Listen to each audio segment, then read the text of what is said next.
জয় শ্রীকৃষ্ণ, রাধে রাধে, জয় মা লক্ষ্মী। নমস্কার বন্ধুরা, সবাইকে আমাদের নতুন পর্বে আন্তরিক স্বাগত। আশা করছি ভগবানের কৃপায় সবাই ভালো ও সুস্থ আছেন। আজ আমরা জানব উত্থান একাদশী বা দেবউত্থানী একাদশী সম্পর্কে। সনাতন ধর্মে এই দিনটি খুবই পবিত্র ও বিশেষ, কারণ এই দিন শ্রীবিষ্ণু 4 মাসের যোগ নিদ্রা থেকে জাগ্রত হন। এই সময়ের নাম চাতুর্মাস্য, যখন সব শুভ কাজ বন্ধ থাকে। উত্থান একাদশীর দিন থেকে আবার সব মঙ্গল ও বিয়ে শাদী শুরু হয়। এই একাদশী ব্রত পালন করলে ভগবানের কৃপা লাভ হয় এবং পাপ মোচন হয়।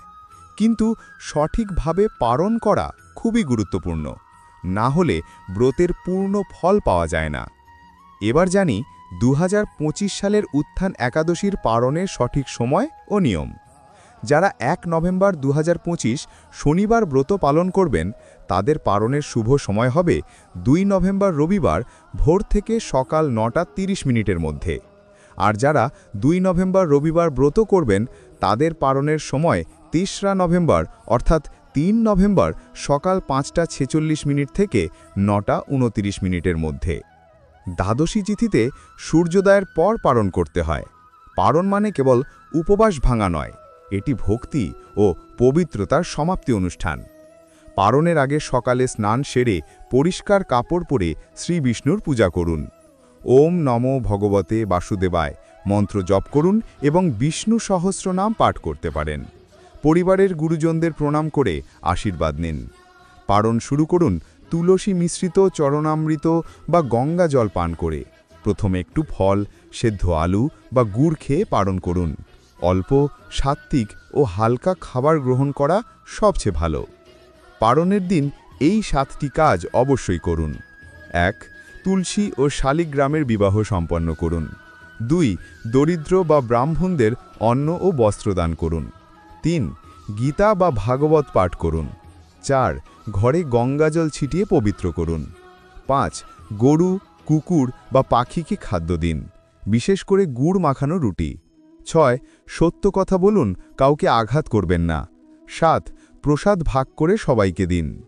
এবং এই 8টি কাজ কখনো করবেন না। 1. ভুল সময় পালন। 2. অতিরিক্ত ও ভারী আহার। 3. পরনিন্দা বা মিথ্যা কথা। 4. আমিষ, পেঁয়াজ, রসুন বা মদ্যজাত কিছু খাওয়া। 5. দিনের বেলায় ঘুমানো। 6. অতিরিক্ত শস্য বা অন্ন খাওয়া। 7. যৌন চিন্তা বা ইন্দ্রিয় ভোগ। 8. খাবার অপচয় করা। পালন শেষে গরু বা কুকুরকে গুড় মাখানো রুটি খাওয়ানো খুবই শুভ কাজ বলে ধরা হয়। গরুতে সব দেবতার বাস, আর কুকুরকে ভৈরব রূপে দেখা হয়। এদের খাওয়ালে জীবনে সুখ সমৃদ্ধি আসে। শেষে শ্রীবিষ্ণুকে বলুন, হে প্রভু, আগামী সব একাদশী ব্রত পালনের শক্তি ও সুযোগ দিন। আপনার ব্রতের ফল তার পদে উৎসর্গ করুন, তাহলেই পূর্ণ ফল লাভ হবে। বন্ধুরা, যদি ভিডিওটি ভালো লাগে অনুগ্রহ করে লাইক দিন, কমেন্টে লিখুন জয় শ্রীকৃষ্ণ, রাধে রাধে। আর আমাদের চ্যানেলটি সাবস্ক্রাইব করে বেল আইকনটি অন করে রাখবেন, যাতে এই রকম ভক্তিমূলক ও তথ্যপূর্ণ ভিডিও সব সময় দেখতে পারেন।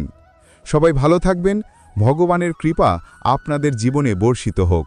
জয় শ্রীকৃষ্ণ, রাধে রাধে।